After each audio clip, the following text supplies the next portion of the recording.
आज का हमारा टॉपिक पॉपुलेशन का है। पॉपुलेशन में हम डिस्ट्रीब्यूशन, डेंसिटी, ग्रोथ और कंपोजिशन, इसमें हम जनसंख्या का वितरण, जनसंख्या का घनत्व, जनसंख्या की वृद्धि, जनसंख्या का संगठन के बारे में पढ़ेंगे। पहले साइज ऑफ पॉपुलेशन। जनांकीकी के लंबे इतिहास के कारण भारत विश्व में चीन के बाद सबसे अधिक जनसंख्या वाला देश है। अब तो कुछ एक समय के बाद जो है लगभग जो है चाइना के बराबर भारत की जनसंख्या हो गई है, और कुछ एक दिनों के बाद, महीनों के बाद जो है भारत जनसंख्या के लिहाज से संसार में पहले नंबर पर पहुंच जाएगा। लेकिन क्षेत्रफल की दृष्टि से अगर देखें तो विश्व में भारत का सातवें नंबर पर जो है भारत का स्थान है। 2011 की जनगणना के अनुसार भारत की जनसंख्या 121.01 करोड़ थी।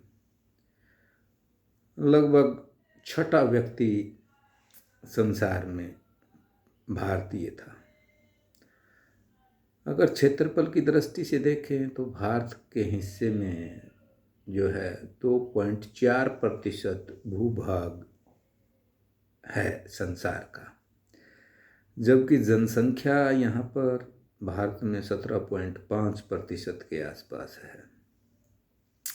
भारत की जनसंख्या जो है उत्तरी अमेरिका महाद्वीप, दक्षिणी अमेरिका महाद्वीप और ऑस्ट्रेलिया महाद्वीप, तीनों महाद्वीपों की जनसंख्या से अधिक जनसंख्या भारत की है। भारत की जनसंख्या अफ्रीका की जनसंख्या से लगभग 1.5 गुनी, उत्तरी अमेरिका की जनसंख्या से 3 गुनी, ब्रिटेन से 7 गुनी और ऑस्ट्रेलिया से 44 गुनी जनसंख्या है। लगभग हर साल भारत में एक ऑस्ट्रेलिया महाद्वीप की जनसंख्या बच्चे पैदा यहाँ पर होते हैं। भारत की जनसंख्या संयुक्त राज्य America, Indonesia, Brazil, Pakistan, Bangladesh, Japan, संयुक्त राज्य अमेरिका, लगभग इन सारे देशों के बराबर है। जनसंख्या एवं आर्थिक विकास, पॉपुलेशन एंड इकोनॉमिक डेवलपमेंट। प्राय यह तर्क दिया जाता है कि विशाल जनसंख्या आर्थिक विकास की दर को धीमा कर देती है। इसका कारण यह है कि जिस गति से जनसंख्या में वृद्धि होती है उस गति से उत्पादन में वृद्धि नहीं होती। परिणाम स्वरूप प्रति व्यक्ति आय कम हो जाती है, लोगों का जीवन स्तर निम्न हो जाता है और उनकी कार्य कुशलता में कमी आ जाती है। चूंकि प्रति व्यक्ति आय कम हो जाती है, इसलिए बचत तथा निवेश की मात्रा में भी कमी आ जाती है, जिसके परिणाम स्वरूप बेरोजगारी बढ़ जाती है। बेरोजगारी और गरीबी अनेक सामाजिक आर्थिक समस्याओं के लिए उत्तरदायी है। बढ़ी हुई जनसंख्या सीमित संसाधनों पर दबाव डालती है, जिससे पर्यावरण का ह्रास होता है। भारत गांव का देश है। लगभग 68.84% जनसंख्या गांव में निवास करती है और लगभग 6,40,867 जो हैं भारत में गांव हैं। यह कम उत्पादक छोटे पैमाने की कृषि कार्यों में लगी हुई है। कृषि एक सीमा तक बढ़ती हुई जनसंख्या का भरण पोषण कर सकती है, उससे आगे नहीं। जनसंख्या का असमान वितरण एक अन्य पक्ष है जो देश की सामाजिक और आर्थिक प्रक्रिया एवं गति को धीमा कर देता है। आगे मुख्य रूप से पॉपुलेशन में डेंसिटी है, अब डिस्ट्रीब्यूशन ऑफ पॉपुलेशन है जनसंख्या का वितरण। भारत में जनसंख्या के राज्यवार वितरण में भी अनेक विषमताएं देखने को मिलती हैं। सामान्यतः अधिक क्षेत्रफल वाले बड़े राज्यों के आकार के राज्यों में जनसंख्या अधिक पाई जाती है, परंतु यह नियम सर्वत्र लागू नहीं है, क्योंकि जनसंख्या संकेंद्रण प्राकृतिक संसाधनों, विशेषतः भूमि की प्रकृति पर निर्भर करता है। यानी जहाँ पर बढ़िया मिट्टी होगी, बढ़िया जलवायु होगा, नदी घाटियाँ होगी। जितनी भी पुरानी सभ्यताएं हैं, मेसोपोटामिया की है या सिंधु हड़प्पा की जो सभ्यताएं हैं, सारी की सारी जो हैं वो नदी घाटियों में पनपी थी। इसलिए अब भी जो है ज़्यादातर जनसंख्या, अगर भारत के संदर्भ में बात करें हम, तो उत्तर भारत में जो है जनसंख्या का घनत्व अधिक है, दक्षिण भारत में जनसंख्या का घनत्व कम है। उसका मेन रीज़न एक ये भी है कि उत्तर भारत जो है वो सारे का सारा विशाल मैदान है, मिट्टी बढ़िया है, जलवायु बढ़िया है, सारा साल बहने वाली यहाँ पर नदियाँ हैं। इसलिए उत्तर भारत में जो है जनसंख्या का घनत्व दक्षिण भारत की बजाय अधिक है। देश की सबसे ज़्यादा जनसंख्या उत्तर प्रदेश में है। यहाँ लगभग 16% जो है जनसंख्या निवास करती है। इसके बाद महाराष्ट्र में है, लगभग 9.29% जनसंख्या निवास करती है। उसके बाद बिहार में जनसंख्या है 8.58%। उसके बाद वेस्ट बंगाल है 7.55%।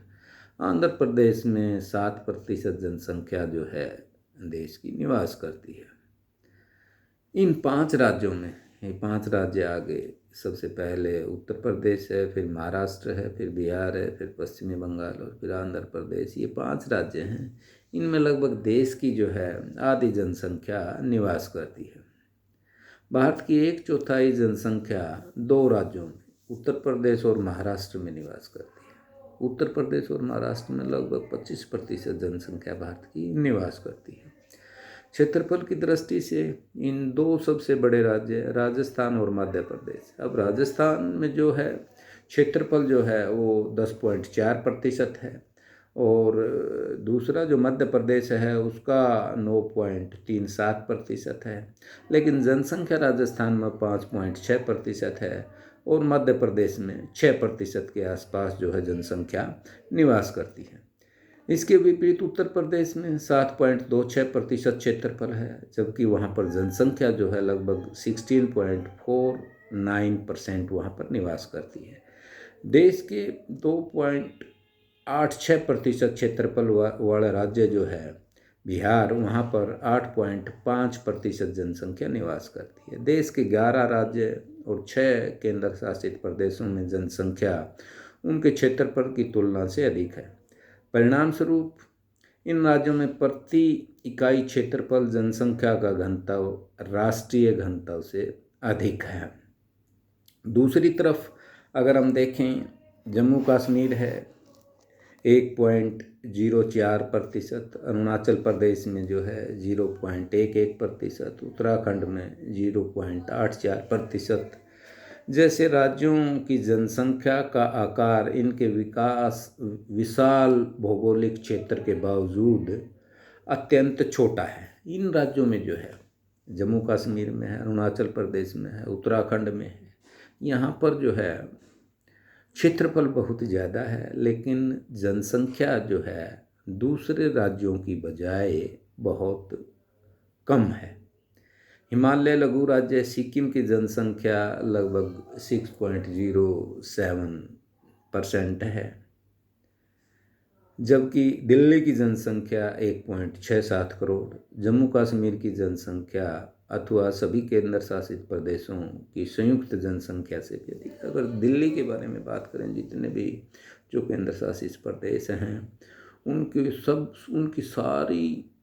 सारी जो हैं अगर जोड़ दी जाए जनसंख्या, तो दिल्ली अकेला जो है सारे के सारे केंद्र शासित प्रदेशों से उनकी जनसंख्या अधिक है। आगे जनसंख्या के वितरण को प्रभावित करने वाले तत्व हैं। जनसंख्या के वितरण को प्रभावित करने वाले मुख्य रूप से 3 कारक हैं। पहले भौतिक कारक हैं, फिर सामाजिक आर्थिक कारक हैं, फिर जनांकीय कारक हैं। पहले भौतिक कारक है, फिजिकल फैक्टर्स। फिजिकल फैक्टर्स में आपके आ जाएंगे ऊंचावच आ जाएगा, जलवायु। फिजिकल फैक्टर्स वो तत्व हैं जो प्रकृति ने हमारे को दिए हैं। इसमें ऊंचावच है, जलवायु है, मृदा है, खनिज संसाधनों की सुलभता। जनसंख्या के वितरण को सबसे अधिक प्रभावित ये चीज़ करती है, जलवायु, मृदा, खनिज और ऊंचावच। ये 4 चीज़ें अगर ऊंचावच में अगर मैदान इलाका होगा तो वहाँ पर जनसंख्या अधिक होगी, पहाड़ी इलाका होगा, पठारी इलाका होगा, वनाच्छादित क्षेत्र होगा, वहाँ पर जनसंख्या जो है कम होगी। जलवायु अगर हिमाच्छादित प्रदेश होगा जहाँ पर सारा साल बर्फ़ पड़ती है, वहाँ पर भी जो है जनसंख्या कम मिलेगी। मिट्टी भी जो है जनसंख्या को बहुत प्रभावित करती है परोक्ष रूप में, क्योंकि मिट्टी अगर जलोढ़ मिट्टी का मैदान है, जिस तरह उत्तर भारत का विशाल मैदान सारे का सारा जो है जलोढ़ मिट्टी का मैदान है, इसलिए वहाँ पर जो है जनसंख्या अधिक मिलती है। खनिज संसाधन है, खनिज संसाधन जिस भी क्षेत्र में खनिज संसाधन है, अगर भारत के संदर्भ में बात करें, छोटा नागपुर का पठार है, छोटा नागपुर के पठार में जो है जनसंख्या अधिक क्यों पाई जाती है? क्योंकि वहाँ पर खनिज संसाधनों की भरमार है। तो पहला कारक जो है फिजिकल फैक्टर है जनसंख्या को प्रभावित करने वाला, ऊंचावच जलवायु, मृदा और खनिज संसाधन, ये जहाँ पर खूब होंगे, बढ़िया होंगे, तो वहाँ पर जनसंख्या अधिक होगी। दूसरा जो है सामाजिक आर्थिक कारक है। मनुष्य ने अपने क्रियाकलापों एवं प्रौद्योगिकी तथा सामाजिक संगठनों के माध्यम से भौतिक दशाओं को अपने हित अथवा अपने पक्ष में बदलने का प्रयास किया है। विभिन्न प्रकार की अर्थव्यवस्थाओं में पोषण क्षमता अलग अलग पाई जाती है। उदाहरणतः द्वितीय और तृतीय क्रियाकलापों की तुलना में प्राथमिक क्रियाकलापों की पोषण क्षमता कम पाई जाती है। यानी प्राथमिक व्यवसाय मुख्य रूप से जो है खेती करना है, वहाँ पर जो है जनसंख्या का जो पालन पोषण है वो कम कर सकते हैं। पोषण जो है, पोषण क्षमता कम करता है प्राथमिक व्यवसाय, लेकिन द्वितीय और तृतीय व्यवसाय में जो है वो जनसंख्या का पोषण अधिक करते हैं। तीसरा जो है डेमोग्राफिक फैक्टर्स हैं, जो जनसंख्या के वितरण को प्रभावित करने वाला कारक है। इसमें मुख्य रूप से प्रजनन दर है, मृत्यु दर है, प्रवास है। तीन जो हैं मुख्य तत्व हैं डेमोग्राफिक फैक्टर्स के, प्रजनन जो फर्टिलिटी फैक्टर है, मोर्टिलिटी फैक्टर है और माइग्रेट। ये प्रजनन जो जनसंख्या की जो वृद्धि होती है उसमें मुख्य रूप से जन्म दर और मृत्यु दर सबसे अधिक प्रभावित करते हैं। अगर भारत के संदर्भ में हम देखें कि 1960 और जो 1980 का जो दशक था उसमें सबसे ज़्यादा जो है जनसंख्या की वृद्धि हुई थी। मुख्य कारण क्या था कि जन्म दर तो जो है वही रही और मृत्यु दर घट गई, क्योंकि 1947 में जो है भारत आज़ाद हुआ था, उसके बाद गवर्नमेंट ने जो है मेडिकल फैसिलिटी दी। उस मेडिकल फैसिलिटीज़ का रीज़न क्या हुआ कि मृत्यु दर जो मोर्टेलिटी रेट था वो घट गया और जो फर्टिलिटी रेट था वो वही रहा। इसलिए जनसंख्या में एकदम से जो 1960 और जो 1980 का जो दशक था वो मुख्य कारण था जनसंख्या में वृद्धि का। आगे डेंसिटी ऑफ पॉपुलेशन है। अब डेंसिटी ऑफ पॉपुलेशन में मुख्य रूप से जनसंख्या का घनत्व वह माप है जो किसी क्षेत्र की जनसंख्या व वहाँ के क्षेत्रफल के बीच अनुपातिक संबंध को व्यक्त करता है। इसे प्रति इकाई क्षेत्रफल व्यक्तियों की संख्या द्वारा व्यक्त किया जाता है। जनसंख्या घनत्व जनसंख्या का वितरण और जमाव ज्ञात करने का एक तरीका है। इसका मुख्य लक्ष्य किसी क्षेत्र के संसाधनों पर जनसंख्या का दबाव कितना है वो ज्ञात करना होता है।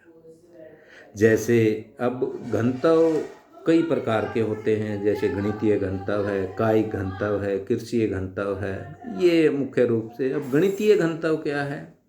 गणितीय घनत्व को निकालेंगे कैसे हम? जो अर्थमेटिक डेंसिटी हम निकालने का जो हमारा तरीका है वो अर्थमेटिक डेंसिटी निकालेंगे कैसे? जो टोटल पॉपुलेशन है उसको हम टोटल एरिया से अगर डिवाइड कर देंगे तो अर्थमेटिक कैलकुलेशन हमारा आ जाएगा। अगर फिजियोलॉजिकल डेंसिटी हमने निकालनी है, अगर हमने कायिक घनत्व निकालना है तो उसमें फिजियोलॉजिकल डेंसिटी हम किस प्रकार निकालेंगे? कुल जनसंख्या को कुल कृषि भूमि से हम डिवाइड कर देंगे तो हमारा फिजियोलॉजिकल डेंसिटी आ जाएगी। और अगर हमने एग्रीकल्चर डेंसिटी निकालनी है तो एग्रीकल्चर डेंसिटी हम किस प्रकार निकालेंगे? जो टोटल कृषि जनसंख्या को हम नेट कल्टीवेटेड एरिया से अगर डिवाइड कर देंगे तो हमारी एग्रीकल्चर डेंसिटी आ जाएगी। आज इतना ही है, थैंक यू।